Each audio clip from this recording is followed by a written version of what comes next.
de puissance. Dis avec moi puissance. Et attends-toi ce soir à cette puissance.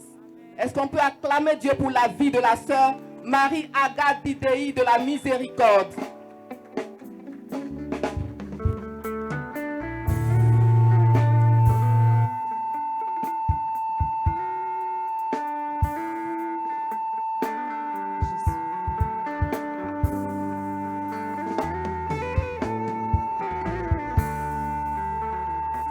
Est-ce qu'on peut lever les mains en signe d'adoration? Nous allons adorer notre Seigneur ce soir. Il nous a convoqués en ce lieu. Ce n'est pas en vain. Je sais que pendant tous ces jours, et nous sommes au 8e jour aujourd'hui, c'est parce que le Seigneur veut te revêtir d'une puissance de son onction. Alors tu vas élever la voix encore et dire merci à Dieu pour tout ce qu'il a réalisé pour toi et pour tout ce qu'il va encore réaliser pour toi durant ce cénacle. Mon frère, ma soeur, je suis convaincu de quelque chose. Au sortir de ce cénacle, tu ne seras plus la même personne. Alors dis merci à Dieu. Dis-lui merci. Dis-lui merci. Parce qu'elle est le Dieu tout-puissant. Seigneur, nous te glorifions. Nous te célébrons, Seigneur. Seigneur, nous sommes là ce soir. Nous voulons, Seigneur, nous effacer pour que toi, Seigneur, tu puisses régner ce soir sur nos vies. Nous voulons, Seigneur, nous effacer ce soir pour que tu puisses régner sur nos cœurs, Seigneur.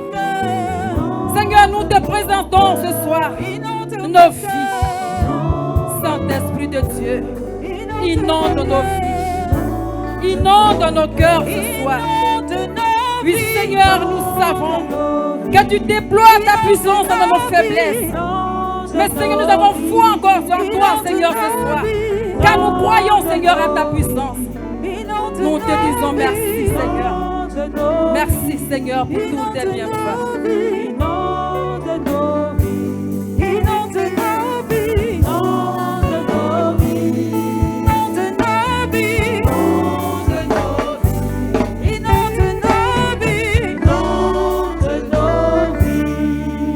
Est-ce qu'on peut donner des ovations à notre Seigneur Jésus-Christ? Alléluia. Nous te bénissons. Frères et sœurs, je suis heureuse de me tenir en ce temps bon. Mais en même temps, je me pose une seule question. Seigneur, pourquoi moi ce soir? Oui, depuis hier, je me posais cette question, Seigneur, pourquoi moi? Pour la petite histoire, hier, j'étais prête à aller à l'hôpital. Et j'attendais la sœur Myriam sous la patame. Elle m'a dit, ma sœur, attends-moi, je suis sortie à mon retour, nous allons partir à l'hôpital. Et comme elle ne venait pas, j'ai dit, je fais un tour au bureau. J'étais assise dans le fauteuil. Et le fondateur qui vient dit, bon, on va modifier le programme. Bon, ils ont commencé à modifier le programme. J'étais assise là, toute tranquille. Et puis, on dit, mais il y a un prédicateur qui n'est pas là. Qu'est-ce qu'on fait? Moi, je dit, non, papa, tu sais, il faut qu'il ait une exhortation. Et le fondateur lui dit, mais tu vas faire l'exhortation? Elle dit, non, ma collègue va faire l'exhortation et moi, je vais lire. Alors, pour moi, je pensais qu'il s'amusait. Il dit, bon, mets son nom. Ah, mets mon nom. Il dit, oui. J'ai dit, non, il ne faut pas mettre mon nom. Il dit, non, mets son nom. Il dit, Matt, enlève mon nom. Elle dit, mais on dit, Matt, enlève mon nom. Ah. Donc, j'ai tout fait. Il dit, non, ma fille, c'est toi. J'ai dit, bon, je m'abandonne à la grâce du Saint-Esprit. Et je parle ce soir sous le couvert de son onction. Alors le thème qui est soumis à notre méditation ce soir est tiré de 1 Corinthiens 4, verset 20. Car le royaume de Dieu n'est pas une affaire de parole, mais de puissance. Frères et sœurs, quand j'ai vu ce thème, je me suis dit, moi je n'ai jamais prêché, mais on me donne un tel thème. Mais Seigneur, qu'est-ce que je peux dire devant ces éminents prédicateurs et prédicatrices, ces ministres de Dieu qui ont l'habitude de tenir un micro et de prêcher dans une certaine onction? Mais qu'est-ce que je peux dire? Mais ce soir, je pense qu'avec la grâce du Saint-Esprit, c'est juste un tout petit message que je pourrais peut-être te faire passer ce soir. Oui, le royaume de Dieu n'est pas une affaire de parole, mais de puissance. Frères et sœurs, vous convenez avec moi que les temps sont très durs, sont difficiles. Les temps que nous vivons sont les temps vraiment urgents. Nous savons que les temps que nous vivons sont les temps pressants. Mais comment passer ces temps sans prêcher, sans vivre dans le surnaturel? Oui, frères et sœurs, lorsque je méditais ce passage ce matin, j'étais à la chapelle et je voyais cette vision m'est revenue. Le dimanche, j'avais eu cette vision où il y avait des bouteilles. Oui, des bouteilles qui avaient leurs bouchons.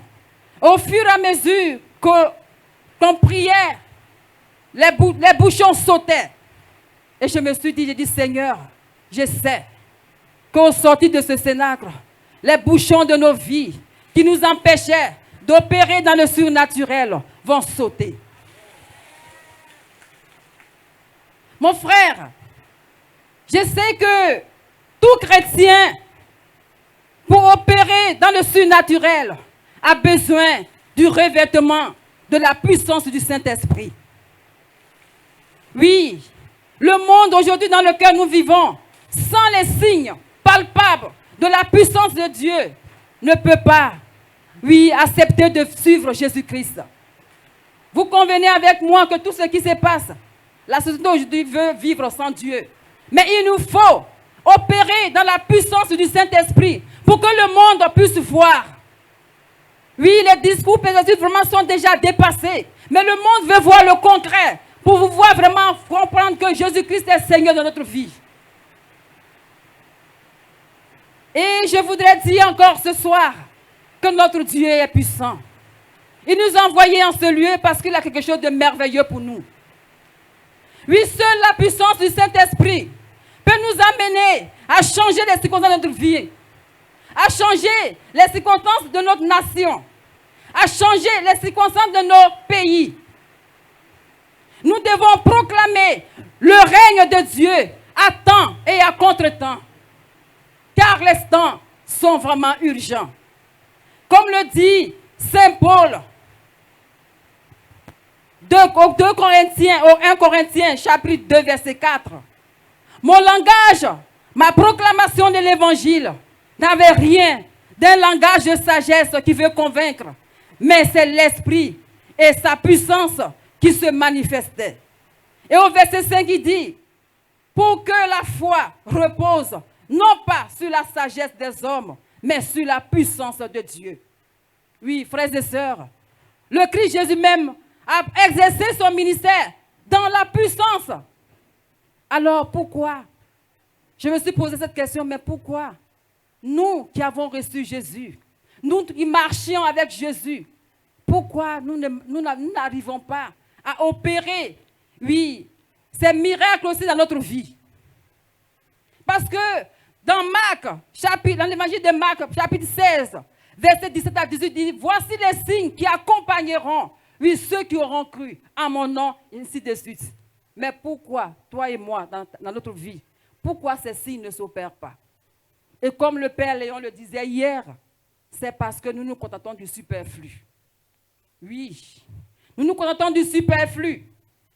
Il disait hier, oui, les gens se disent, qu'est-ce que je vais faire avec l'onction de Dieu? Qu'est-ce que je vais faire avec l'onction? Moi, j'ai besoin d'un mari. J'ai besoin d'un enfant. J'ai besoin de travail. Qu'est-ce que je vais faire avec l'onction de Dieu? Tu as besoin de l'onction de Dieu. Parce que si tu as l'onction de Dieu, tu vas appeler à l'existence ce qui n'existe pas. Oui, je le disais, il y a quelque chose qui s'est passé ce week-end dans mon village. Vous savez, nous sommes de l'Ouest. Et dans mon village, les gens font des initiations de panthères. Alors, nous ne sommes pas au village et on a confié notre maison à un de nos cousins. Et ils ont fait leur parrainage. Ils ont demandé pendant 3 jours, la semaine dernière, du vendredi au dimanche, à faire la sortie des initiés. Et voilà, j'étais en chambre. Et je regarde le samedi sur Facebook. Les initiés du village, avec leurs parrains, sont venus faire leur cérémonie dans notre cour. Et ils ont pris la terrasse de notre maison pour déposer leur sous-nous. Et là, ils ont fait leur libation. Alors, je dis, mais j'appelle ma grand-sœur. Je dis, qu'est-ce qui se passe? Ce que je suis en train de voir sur la plateforme des Nyambois, là, qu'est-ce qui se passe? Elle dit, il y a quoi? Je dis, mais non, ils sont en train de faire des libations dans la cour. Elle dit, mais non, c'est une cour privée. Ce n'est pas un lieu public. Mais c'est quelle provocation? Alors, j'appelle mon grand frère qui est pasteur. Lui aussi me dit la même chose. Alors, ils ont commencé à appeler un peu au village. Et ma grand-sœur, quand elle a commencé à appeler, je l'ai appelée, j'ai dit à mon grand frère, mettez-nous en prière. Oui, il faut qu'on prie. Parce que notre Dieu, ils savent que nous sommes des chrétiens. Ils savent, le village sait que nous sommes des chrétiens. Alors, s'ils sont venus jusqu'à dans la cour pour faire cela, c'est une provocation. Mais nous allons prier notre Dieu parce que notre Dieu est puissant. Il est plus fort que eux, leur libation. Il est plus fort que celui qu'eux, ils ont choisi. Mais nous avons Jésus-Christ de Nazareth. Et nous avons foi que Dieu a toujours la victoire sur notre vie. Alors, on a commencé à prier. Et quelque temps, ma grand-sœur appelle le chef du village. Il dit, mais je pensais que c'était avec votre accord. Elle dit, mais non. Il dit, ah, ma petite sœur, il faut te calmer. Parce que quand ils ont commencé leur libation, la pluie est tombée. Alors, or que leur totem, c'est la pluie. Donc, ils se sont dispersés. Je dis, Dieu merci. Vous voyez, mes frères, si nous ne pouvons pas opérer dans la puissance du Saint-Esprit, nous ne pouvons pas gagner des âmes à Dieu. Alors, toute la nuit, j'ai commencé, je dormais, et à 4 heures du matin, je me suis réveillée. Je vais à la chapelle. Et le Seigneur, c'est comme le Seigneur qui me disait, il dit, tu vois, ces personnes que tu vois, ces jeunes qui vont s'initier, parce que se disent que l'initiation, ils arrivent à se protéger des sorciers, ça donne le pouvoir, on ne peut pas les empoisonner autres. Mais ils cherchent leur protection dans toutes ces choses. Mais c'est parce qu'ils n'ont pas vu de signes palpables de la puissance de Dieu dans leur vie. C'est pourquoi ils pensent que la protection se trouve dans les initiations. J'ai dit, Seigneur, merci. Alors j'ai prié. Le lendemain matin, j'appelle mon grand frère qui voulait porter plainte. J'ai dit, tu sais, on va prier pour ces personnes, mais laisse tomber. Il dit, oui, ma petite soeur, moi-même, j'ai prié la nuit, je n'ai pas dormi la nuit jusqu'au matin aussi comme toi, mais Dieu nous a convaincus, on va laisser tomber. Frères et sœurs, si dans nos villages, nos villes, si ils avaient vu des personnes, des chrétiens remplis du Saint-Esprit, exercer dans la puissance du Saint-Esprit, frères et sœurs, ces personnes allaient laisser leur fétiche, allaient laisser leur fétiche, leur talisman, pour venir se consacrer à Jésus-Christ. Frères et sœurs, je voudrais vous dire que moi, je suis issu d'une famille évangélique. Vous savez, je ne pensais même pas un jour porter cette tenue ou bien être à l'église catholique, jamais de ma vie. Je n'avais jamais, j'ai fait tous mes projets, mes programmes, mais sans être catholique. Mais Dieu a un plan pour tout un chacun d'entre nous. Alors, lorsque je faisais tous mes plans, lorsque je faisais tous mes programmes, mes projets, Jésus me regardait parce qu'il savait qu'il m'attendait au tournant, comme on le dit. Alors, je suis issue d'une famille polygame parce que mon père était polygame. Et mon grand-père était roi. Il avait près de 40 femmes. C'est ce qu'on disait. Moi, je ne l'ai pas vu. Je n'ai pas vu aussi ma grand-mère paternelle. Et dans la famille, mon papa n'est pas l'aîné, mais il était intelligent. Et mon grand-père l'a choisi pour hériter de tout ce qui était fétiche et tout autour de la famille. Et voilà, dans la famille, il fallait sacrifier tous les enfants mâles, c'est-à-dire les garçons. Alors, la première femme de mon papa, sa première grossesse, elle met au monde une fille. Ma mère, elle met au monde un garçon. Le garçon est sacrifié. La deuxième grossesse de ma maman, elle met au monde un garçon. Il est sacrifié. Et la première femme de mon papa a pris une grossesse. Et voyant qu'elle est enceinte d'un garçon, elle a quitté mon papa pour aller se remarier parce qu'elle ne voulait pas qu'on sacrifie son fils. Et ma maman est restée. Elle a fait un troisième garçon. Ils l'ont sacrifié. Et après, elle a eu une fille, deuxième fille. Troisième était un garçon. Et c'est là que Dieu attendait mon papa. Et lorsqu'ils ont sacrifié ce troisième, ma mère a dit, non, je suis fatiguée. Je vais quitter, je vais partir. Et mon papa a dit à son grand frère, je suis fatigué. Ça a coïncidé avec l'arrivée des missionnaires. Il dit non, il faut que je quitte. Je quitte cela, je vais vraiment suivre Jésus. Et c'est comme ça que mon père a quitté. Les missionnaires ont prié pour lui, ils ont brûlé tous les fétiches. Et après ça, il y a eu une fille. Et après, il a eu un garçon. Et ce garçon, il a nommé Moïse. C'est-à-dire sauver des eaux. Aujourd'hui, il est pasteur. C'est lui que moi je suis. Et ma petite sœur qui me suit, elle a marié un pasteur. Vous savez, dans notre région, chez les Nyambois, il n'y a même pas de vocation religieuse. C'est-à-dire que les prêtres Nyambois, on peut les compter du bout des doigts. Je ne sais pas s'ils sont 3. Je connais 3. Les religieuses, je connais au moins 2. Il y a une qui est en formation. Et quand on a un enfant garçon, il devient pasteur. Et les filles marient les pasteurs. Alors, mon grand frère, moi et ma petite sœur, mon papa nous a donné une éducation pour nous préparer à marier des pasteurs et mon grand frère devenir pasteur. Et voilà que, chemin faisant, je vais chez ma grand-sœur à Boisseau, à Sini, quelque part pour faire la classe de CM2. Et après l'entrée en 6e, je suis orientée au lycée d'Aboisseau. Et c'est là-bas, au cours du cheminement de mon cursus scolaire, c'est là que je refais la rencontre des amis de classe. Et parmi les amis de classe, il y a un ami qui m'a prise comme sa sœur.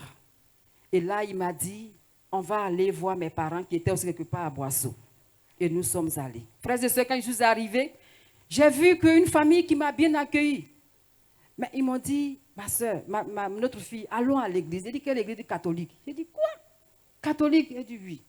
J'ai dit, bon, comme je ne connais pas ici, je ne sais pas qu'il y a une église évangélique, je vais partir. Alors, je vais à l'église. Mais je vous assure, quand je suis arrivée, on s'assoit, on se lève, on s'assoit, on se lève. J'ai dit, non, ça ne m'arrange pas. Parce que chez nous, là, puis tout était un peu moche. De toute façon, il dit non, ça là, ça ne m'arrange pas. Et lorsque je suis venue, après la classe de 3e, chacun s'est dispersé, je me suis retrouvée à Boaké. Et puis, en première, j'étais là et nos amis, le frère en question et ses amis m'envoient un courrier pour dire que, ma soeur, Agathe, il faut venir parce que quand tu vas venir, il y a un groupe catholique qu'on appelle le Renouveau, qui prie comme vous. J'ai dit quoi? Renouveau? Il dit bon, j'ai compris. Et voilà, je me lève, je viens en congé, puis bon, je vais à Trècheville. C'était la prière des malades avec le père Abécan. Je vous assure, lorsque j'ai mis mon pied dans la cour, j'ai commencé la louange déjà m'a vraiment saisi. J'ai dit, ah, on dirait que ceux-là, ils sont même chose comme nous. Hein. Donc, il n'y a pas de problème. Je m'assois. On commence la prière, la prédication. Et après la prédication, on fait pour passer le Saint-Sacrement. Frères et sœurs, je n'ai rien compris. Je me suis retrouvé à la salle d'intercession. Je dis, mais j'ai fait quoi ici? On dit, ah, tu es tombé, tu t'es retrouvé ici. Ah, qu'est-ce qui se passe? Donc, je suis allé à la maison. J'arrive à la maison, je voyais qu'il y a quelque chose qui a commencé à changer en moi. Donc, à la maison, tout ce que je faisais, les sorties et autres, là, j'avais commencé à diminuer ça. Il dit, ah, c'est quoi ça là? Je dis, non, chose. Et je partais à Trécheville, chaque dernier samedi du mois, pour aller prier à la messe des malades. Et c'est comme ça, au fur et à mesure, j'ai commencé à voir que j'ai été saisie par Dieu. Mais comment annoncer à mes parents que je voulais être catholique? Alors, ma grande sœur avec qui je vivais à l'aéroport s'est levée un matin, m'a dit, Agathe, je pense que on va s'arrêter là, toi et moi. Je ne paye plus tes coûts. Si tu dois aller chaque samedi à Trécheville, je ne paye plus tes coûts. Donc, si tu veux que je paye tes coûts, alors tu restes à la maison. Donc, tu fais un choix. Peut-être pour quelqu'un d'autre, elle a dit, bon, je veux aller à l'école. Mais je l'ai regardé, je lui ai dit, moi, je préfère aller à Trécheville que d'aller à l'école. Donc, il faut laisser l'école. Elle m'a regardé, elle dit, tu dis quoi? Je lui ai répété 2 fois. Elle dit, bon, c'est ce qu'on va voir. Elle convoque notre papa. Mon papa est venu. Elle a dit, oui, à cause de l'église, maintenant on ne me voit plus, je ne fais rien à la maison. Alors que, avant d'aller à l'église, je travaillais pour qu'on ne dise même pas que je n'ai pas fait quelque chose. Je travaille bien. Mais elle ne voulait pas que je parte à l'église catholique.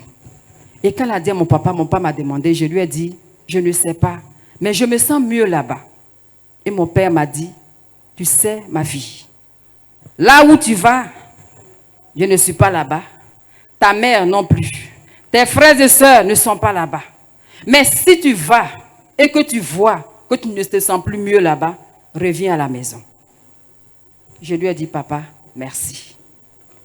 Et c'est comme ça, j'ai commencé à faire mon cheminement. C'est vrai, c'était un peu difficile pour mes frères et sœurs. Parce qu'à l'église évangélique, on trouve que nous, les catholiques, c'est-à-dire qu'on adore le diable.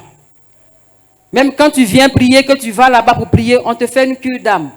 Pour dire que tu as pris l'esprit de la sirène des eaux qui est la Vierge Marie. Donc, j'avais ce problème avec mes frères et mes sœurs.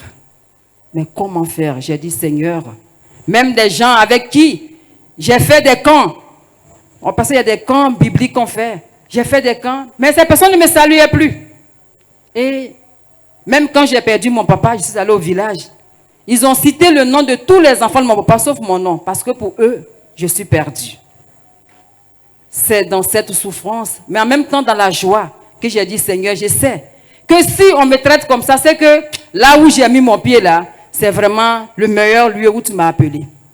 Et c'est comme ça, j'ai continué à prier. J'ai continué à prier. Et je rencontre un jour mon cousin qui me dit, toi, tu penses que tu vas devenir religieuse. Mais si tu deviens religieuse là, moi je vais manger mouton. J'ai dit, bon, il dit oui. J'ai dit, bon, j'ai compris. Comme c'est Dieu qui décide, j'ai compris. Et c'est comme ça. J'ai mis ma confiance en Dieu jusqu'à ce que je devienne religieuse. Frères et sœurs, aujourd'hui, ma petite sœur qui est à Benjerville ici, qui a marié un pasteur, quand j'arrive là-bas, on prie normalement comme se doit. Moi, je fais mon signe de croix. On prie. Quand on finit, je fais mon signe de croix. Mon grand frère, il est pasteur. Quand on prie, on se retrouve. On prie normalement. Mes frères, finalement, finissent par m'accepter tel que je suis. Parce qu'ils ont vu que mon choix était le choix de Dieu. Parce que c'est ça. Je n'ai jamais pensé que j'allais devenir une religieuse. Mais Dieu a voulu faire de moi une consacrée, une religieuse. Et je suis fière d'être catholique. Dans ma famille, je suis la seule à être catholique. Donc, ça ne me gêne pas. Ça ne me gêne pas. Et je rends toujours grâce à Dieu. Frères et sœurs, c'est pour vous dire que si nous sommes là à ce cénacle, nous devons tous aspirer à cette puissance spirituelle pour opérer dans le miraculeux. Oui. Il est temps pour nous de quitter, oui, le superflu. Il est temps pour nous de quitter, je pourrais dire même, oui, tout ce qui est superflu dans notre vie. Parce que parfois, on est là, on dit non, c'est content d'une petite onction. Non, non, non. Cette petite onction ne peut pas transformer le monde. Cette petite onction que tu demandes là, ça ne peut pas transformer le monde. Parce que notre monde dans lequel nous sommes aujourd'hui a besoin de voir des signes palpables pour croire en Jésus-Christ. Frères et sœurs, ce soir, je m'arrête là. Et je voudrais que tu rendes grâce à Dieu. Tu rendes grâce à Dieu avec moi ce soir. Parce que ce qu'il a fait pour moi, il peut le faire pour toi. Oui, s'il a permis qu'une évangélique vienne à l'église catholique, c'est qu'il peut t'enlever, comme le disait notre sœur, d'un point A à un point B. Que le nom du Seigneur soit béni.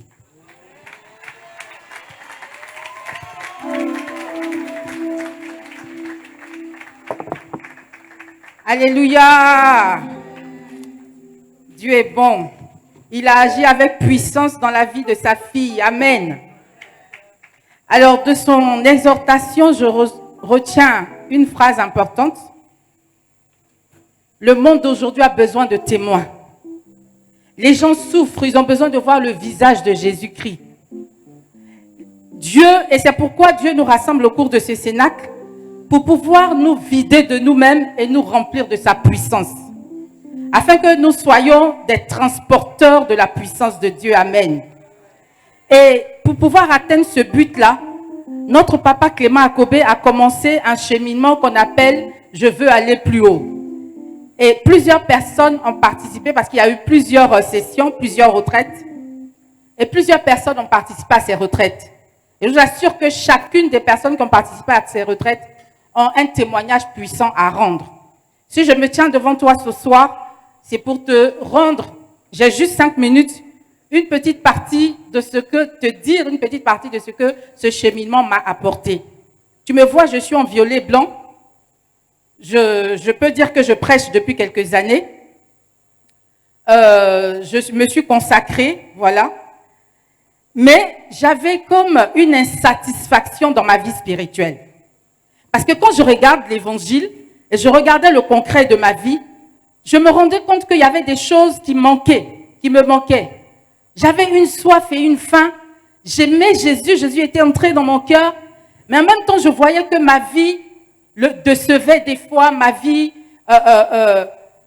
ne glorifiait pas son nom des fois.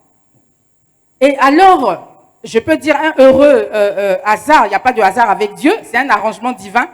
Il se trouve qu'un jour, mon berger de maison, le Père Henri, m'a demandé d'être bergère d'une de ses retraites. Ça devait être la 2e retraite sur Je veux aller plus haut.